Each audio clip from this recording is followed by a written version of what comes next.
Hey guys, welcome back to my channel. So today's video is going to be a quick review on the ColourPop Mint to Be palette. I told you guys in a recent purchase or pass video that I was in the process of testing it out, and a lot of you guys asked me to do a look using it and let you know my thoughts on it. So I thought I would come back now that I've had the chance to thoroughly test it out and let you guys know if I think it is worth the money or not. So this palette is available on ColourPop's website for $12. I'll link it in the description box below. It is a continuation of their Monochromatic palette series. In 2019, they created a bunch of very vibrant, intense, colorful palettes, and I've been a big fan of this series in general. I just think it's a nice way to add color to your makeup collection without spending a ton of money. It kind of looks like they're heading in a more pastel direction. They also did the Lilac You a Lot palette, which I don't own. That one is still kind of on my wish list because I do love purples, but I wasn't sure if I needed it because I do have the It's My Pleasure palette. What's nice about these pastel palettes is that they're a little bit more approachable. I love really intense, vibrant, colorful tones, and that's typically what I go for when I wear colorful shadow,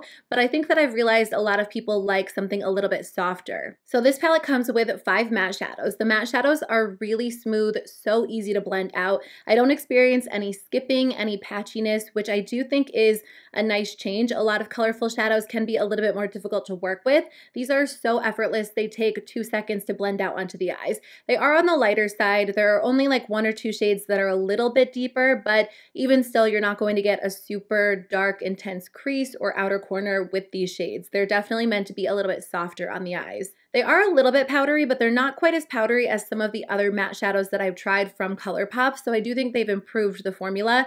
They've kept the blendability and decreased the powderiness. Even though they're light, they have good pigmentation, so I do think that these will show up on pretty much all skin tones. It's not like they're going to blend away to nothing. They hold their pigmentation pretty well.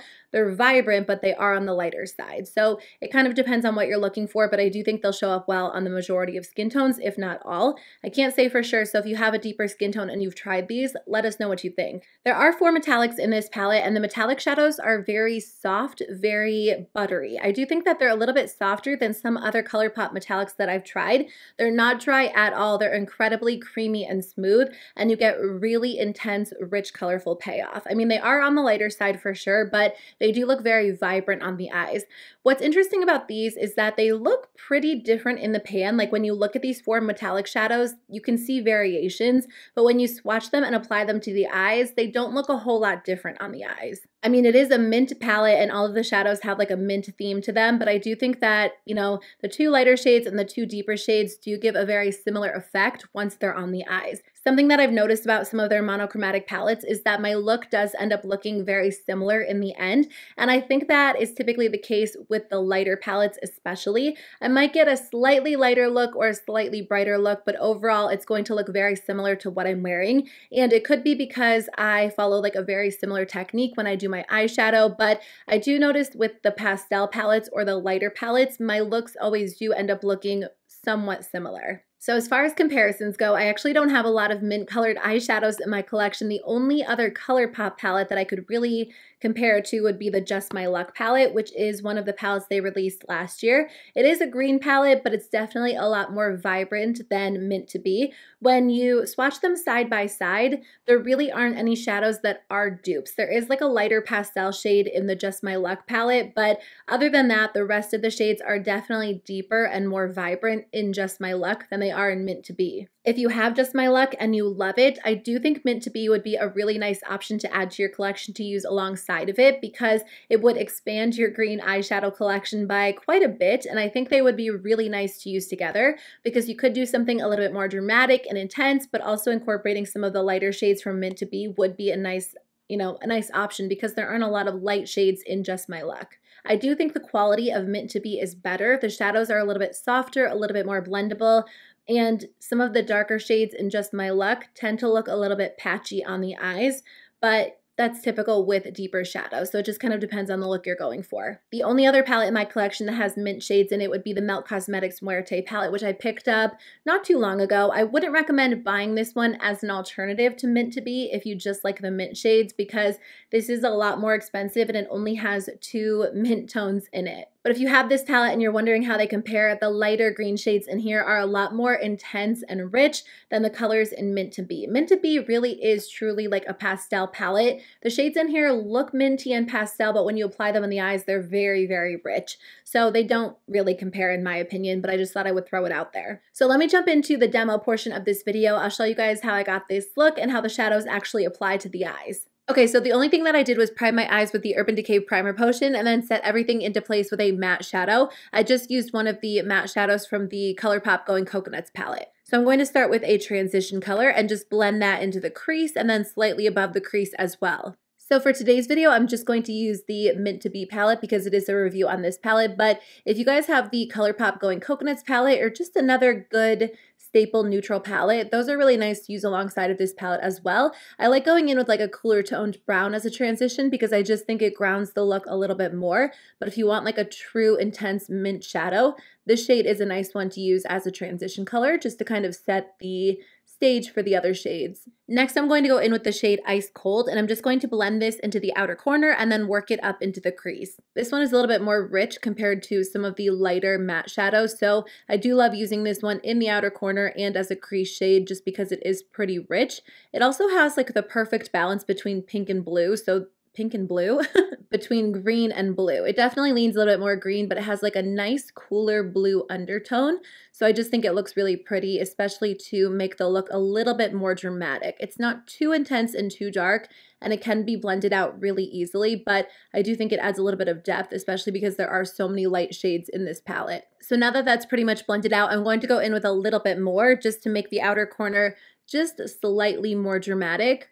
With these colorful shades, I like to really blend them out to make sure everything looks really seamless, but the more that you do that, obviously the less intense it appears. So I just like to go in with a little bit more and really focus on deepening up the outer corner. So I'm going to take the shade Freshman on my ring finger and apply that all over the lid. ColourPop metallic shadows are always so smooth and beautiful, but I do like to apply them with my finger. I know some people like to use brushes, but I just find that I get a really nice, smooth application with my finger. I'll sometimes apply them with my ring finger and then lightly smooth them out with my middle finger, and I just think they go on so well. I do think that these are extra smooth and creamy, so they do apply really nicely. I kind of feel like ColourPop has been improving the quality of their shadows because the last few palettes, like the metallic shadows, have just felt extra smooth and creamy. They're kind of soft to the touch, so if you press your finger in a little bit too hard, I do feel like you can kind of move the shadow around, but they just look so smooth on the eyes and they apply with very little effort,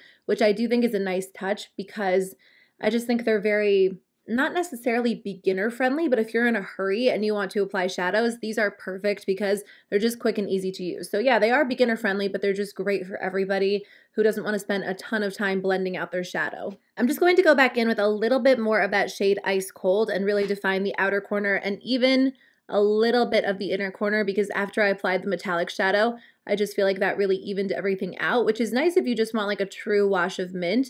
But I do like there to be a little bit of definition. And then I'm just going to take a little bit of the shade Mojito Mommy and apply that directly to the center of my eye, just to give like that slight halo effect. This is a really pretty color because it does just kind of attract a lot of light. It looks very shimmery and beautiful. So I do like using this one all over the lid as well, but I love using it on the center. I'm just going to apply the Urban Decay Perversion liquid liner and do winged liner, and then I'll be right back to do the bottom lash line. So other than liquid liner, the only thing that I did was take the lightest shade from the Going Coconuts palette. It's the shade that I used to set my eyeshadow primer into place, and I just used it to lightly highlight under my brow bone because there isn't a shade that I would use in the Mint to Be palette. So I'm going to take the shade Ice Cold and just blend that on my lower lash line. This is probably my go-to shade for my lower lash line when I am using this palette. I just think that it shows up the best. Like it's dark enough that it makes an impression, but it also blends out really well. So I typically take it on a pencil brush and just lightly blend it out. I am going to use the ColourPop Cream Gel Liner in the shade Zulu, which is just a really beautiful bright green. And I'm going to apply this on the lower lash line just to define the eyes a little bit more. And then I'm just going to take a little bit of the Covergirl Exhibitionist mascara and apply this to my lower lashes. And last step, I'm going to take a little bit of the shade Play It Cool and just apply that right in the inner corner, just to add like a fun pop of shimmer. So that is it for the eye look. Let me jump back to the rest of the video and I'll share my final thoughts on the palette with you guys. So overall, I think the formula of this palette is really good. I think ColourPop has stepped it up in terms of quality. The matte shadows blend out so easily, and the metallic shadows are just so smooth and creamy to use. And I think that's really important for colorful shadows because a lot of colorful shadows can be hit and miss and hard to work with. This palette is not difficult to work with at all. It's super easy to use, so I do enjoy that for sure. Like I said in the beginning of the video, a lot of my looks do end up looking very similar on the eyes. So if you have a lot of mint shadows in your collection or even just a few, you might not necessarily need this one. If you're looking to add a couple of mint shadows to your collection, I don't think you would be disappointed at all. It's a really pretty palette, it's fun to play with, and I do enjoy it. So I do recommend this one if you like the shades in here. I think it's a great option, and I'm looking forward to seeing what else they create in 2020. But that is the end of my video. Thank you guys so much for watching. I would love to hear what you think about this palette if you've had the chance to try it. Let me know in the comment section below. Otherwise, I'll see you very soon with a new video. Bye.